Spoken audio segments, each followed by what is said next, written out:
Welcome to Deep Dive. I'm Kevin Benedict, and I want to welcome everyone here today. I'm thrilled to have as my guest Mimi Spier. Thank you. I'm thrilled to be here. Yes, Mimi is the Vice President of Edge and Internet of Things business here at VMware.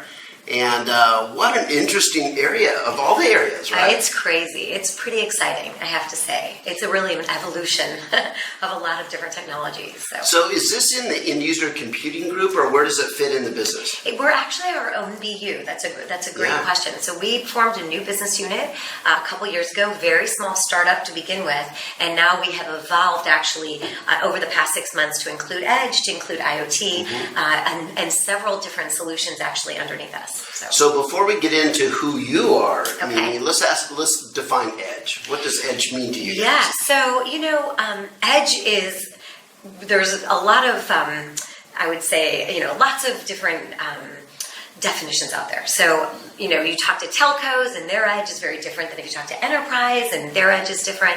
So I have taken the stance of everything beyond, anything close to things and anything that's not in the data center is really the edge. Okay. So I'm not really into kind of fog and, different things like that, but I do think that there are different levels of compute that are required at the edge, and that anything that is outside a data center has to be treated quite differently from a compute and application perspective and network perspective. And so why not just generalize it and call that all edge? So we'll dig more into that. Absolutely. So let's now find out about you. So tell us about yourself.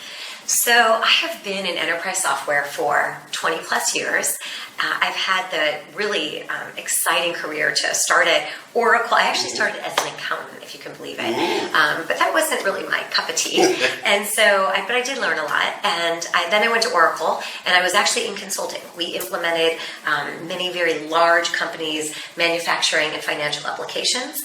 And it was there that I really became passionate about analytics and the reasoning and reporting and business intelligence. And, it has evolved as far as the terminology.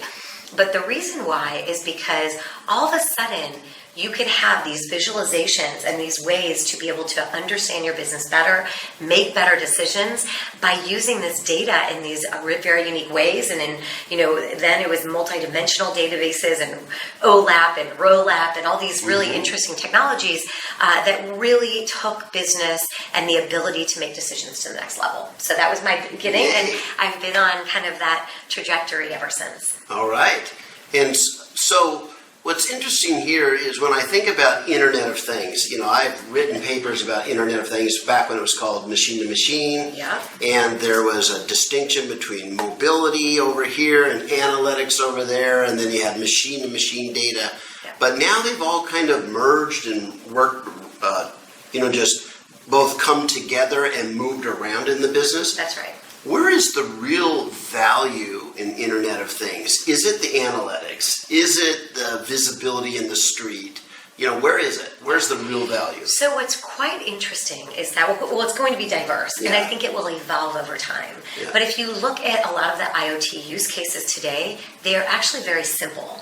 And the value is the data that you get out of these things that you never got data out before. So the analytics that I started with came from our software, right? It came from our ERP systems and our CRM systems, and you use that to make better decisions about your business. But with all this extra data available to you and the ability to get it in a timely manner, you now can use that to add to the value that data brings to your business or your lives or whatever you're using. And it's new kinds of data. And it's new kinds of data. So really, it could be as simple as one piece of data that's measuring one thing: humidity, temperature, occupancy. But the value it can bring is incredibly substantial. So it really is about, I think, just leveraging these new types of data from the physical world. So it's reaching into places where data wasn't collected before, right? Being able to transmit that data back. That's so you can have real-time visibility, and then you can act on it. That's right. Absolutely. Sounds pretty simple. Why is it so hard? That is so fascinating to me.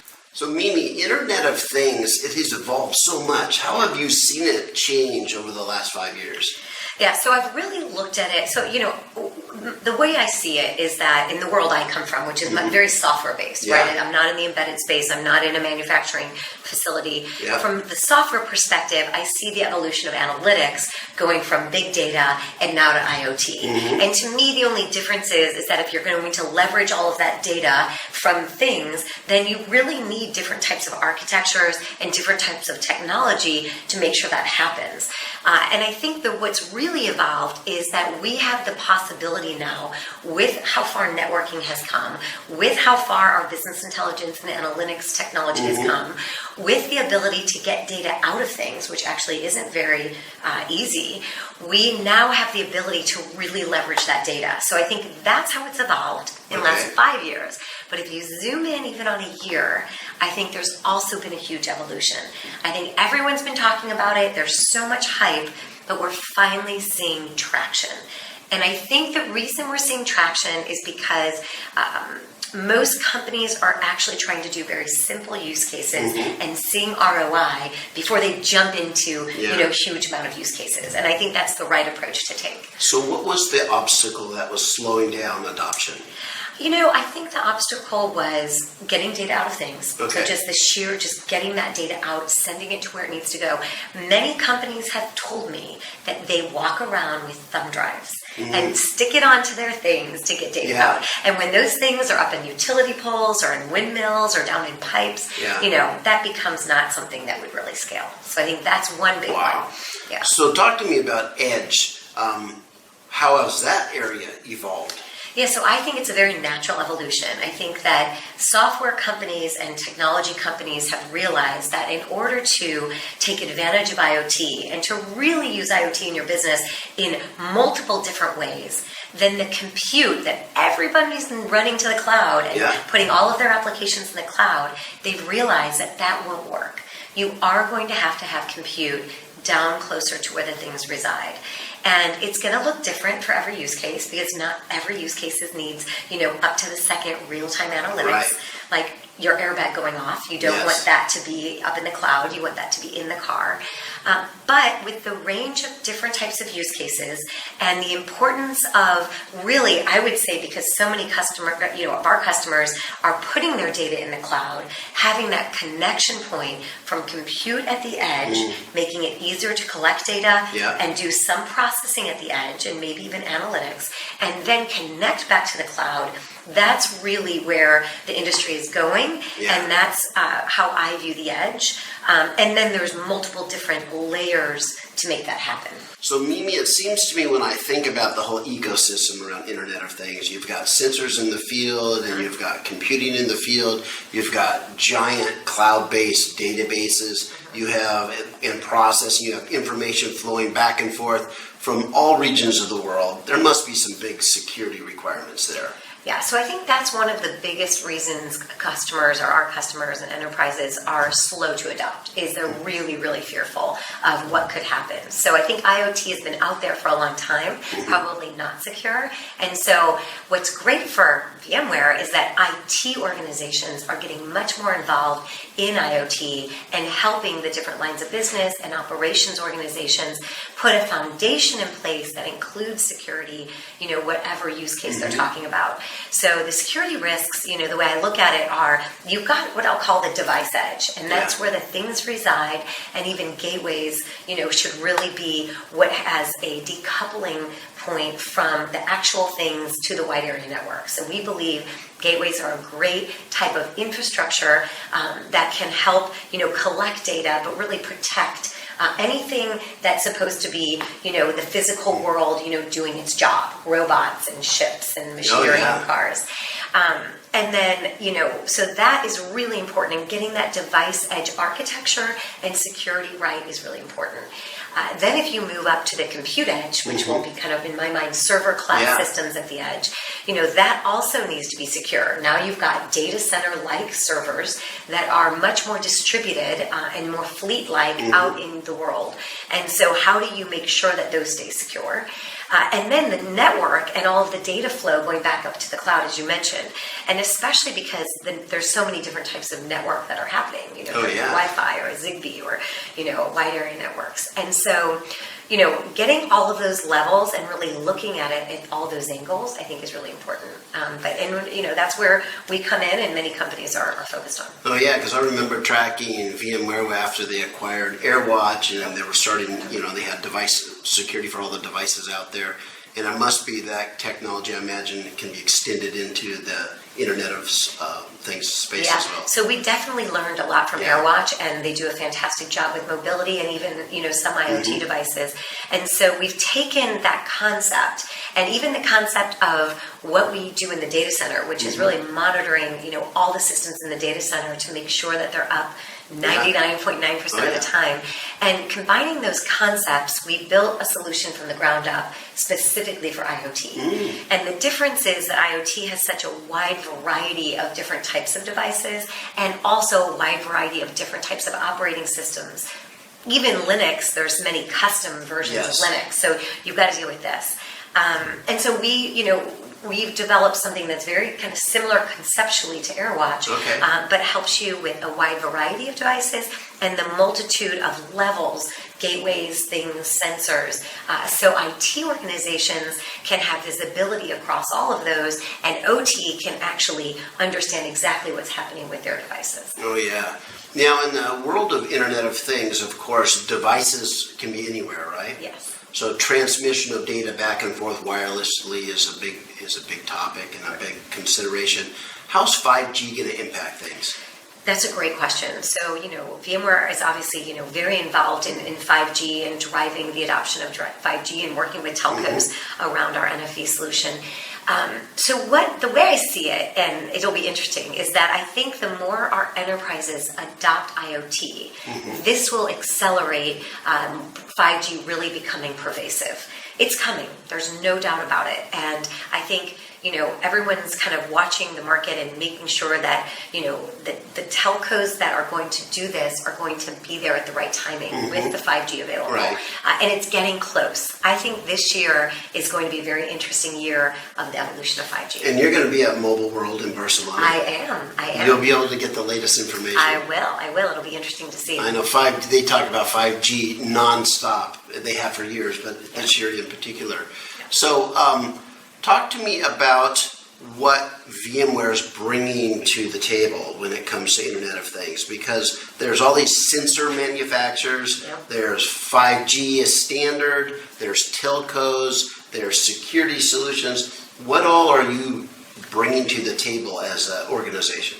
So VMware is really sticking to what we do best. So, if you look at VMware's history and kind of what we try to do in general for our customers, it is about providing this very consistent, flexible, open infrastructure, across clouds. That's where we, have been focused for the last several years.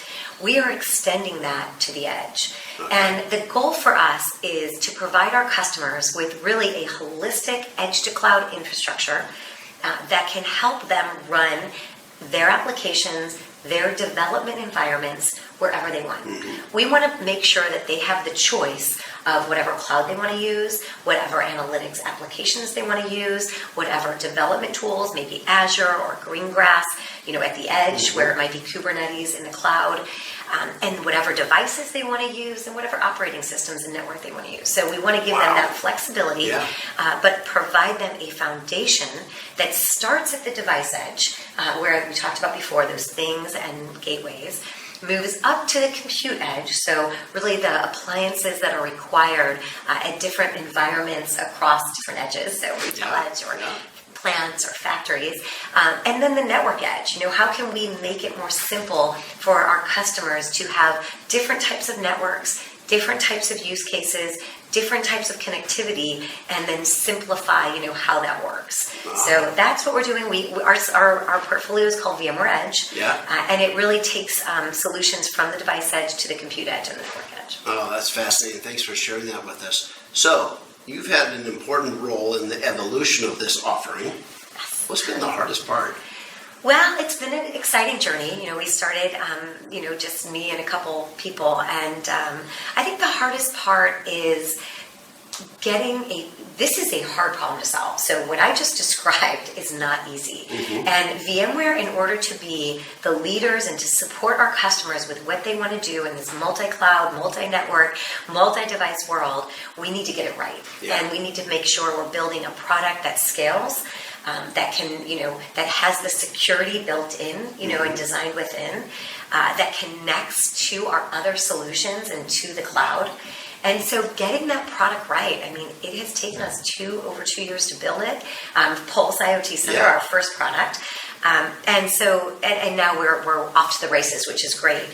Now we're heading to our second product, which is Project Dimension, and we announced that as a beta solution we announced at VMworld, and that's a hard problem to solve. Putting data center quality compute at the edge as an appliance, as a service, that's flexible as far as what cloud that you connect back to, and making sure it's secure is a hard problem to solve. And so just getting that right and making sure that we have the quality like our other products and connectivity to those other products is something we're dedicated to do. Wow. So what are the most interesting use cases now that things have matured to this point?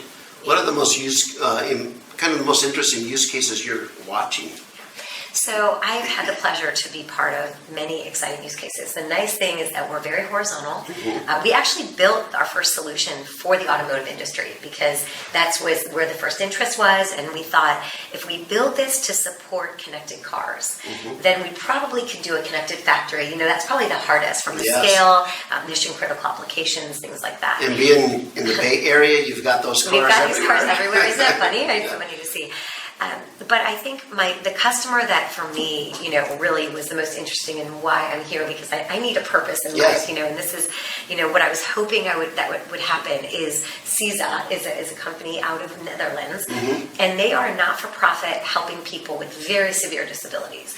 And they have created just an incredible environment. They have homes within their area that have, people living in them and, providing the best quality of life for them. And then they also have different patients or different people within their own individual homes and offering care there and equipment there. And so Pulse IoT Center is actually going to be managing the equipment that is helping these individuals stay alive and live productive lives, whether it's their ventilator or their oxygen tank or their wheelchairs. And it allows for CISA to do this in a more cost-effective way. It allows them to monitor the patient. So instead of just checking on them every hour, they can really catch things much more quickly, and this can actually save lives. And then it helps the patient, be more independent and not have to have somebody, tied to them all the time. So that's my favorite use case. Who is, when you're in marketing room, making strategy around marketing, who are you targeting? Who's your target audience? So we really have two target audiences. We have our traditional enterprise IT customers that are really starting to get much more involved in IoT, especially in specific industries like banking and retail and healthcare, where the IT organizations were always very involved in the operations of the business. And we target them to provide a standard, across, and to help really with that entire edge to cloud infrastructure to have that foundation for their lines of business to then, embrace IoT in different ways. So that's one, and we call that kind of enterprise IoT, bringing enterprise IT quality software to the operations world. And then the other is really those thing makers or device makers. So with Pulse IoT Center, which again is the management monitoring security solution for devices, there are many different companies that would like to use that as their enterprise-grade solution for managing their devices. So whether it's gateway providers like Dell, or whether it's HVAC systems like a company like Kibak and Peters, or building management companies like IBS, which is another building management company that we're working with, they are embedding Pulse as part of their solution to offer their customers, smart equipment essentially. So really two different routes to market, and we're seeing, equal traction in both. So if I were to reach over here and bring a crystal ball and have you look forward 5 years, how do you think the Internet of Things world is going to change between now and 5 years? So, I see automotive definitely playing a huge role. I think that we are going to see a very, very different roads out there with autonomous vehicles, and and I think that's going to be in very specific use cases around city centers or on campuses. I don't see that autonomous vehicles are going to be driving everywhere. I see that around areas to help people with disabilities get around, or to offer very specific services on campus. But I think that's going to be a big one. I think that you're going to see businesses, so the industrial revolution everyone talks about. Yeah. I think that IoT is really the technology that allows industrial companies to take their business to the next level. And they haven't had something like this in quite some time. And so I think this is going to allow them to, run much more efficiently. I think we'll see many more smart grids. I think we'll see really interesting agriculture and the way that we're growing, farms and things like that. And so I think oil and gas, I think we'll see a lot more, interesting use cases around oil and gas. But I think we'll just see things evolve. It will be, nothing too extreme. But in 5 years, 10 years maybe will be more. So I'll come back in 5 years. We'll do this again. Absolutely. And we'll play the videotape side by side. We'll see where we are. That sounds great. No, that wouldn't be very kind, though, because it's hard to predict the future. Yeah, Mimi, thank you so much for sharing. It was a pleasure. It's always a pleasure. Fascinating technology, fascinating space, rapidly growing, rapidly changing. I can imagine it's hard in your shoes to plan ahead when all the parts are moving so fast. Yeah, it's really exciting, and it's I love being in a company like VMware that has such a solid foundation and such a clear vision of what they want to do for their customers, that it really helps us to focus on what we're best at, and it's been a blast. All Thank right, you so much. Thank you, Mimi, and I want to thank everyone out there for joining us today.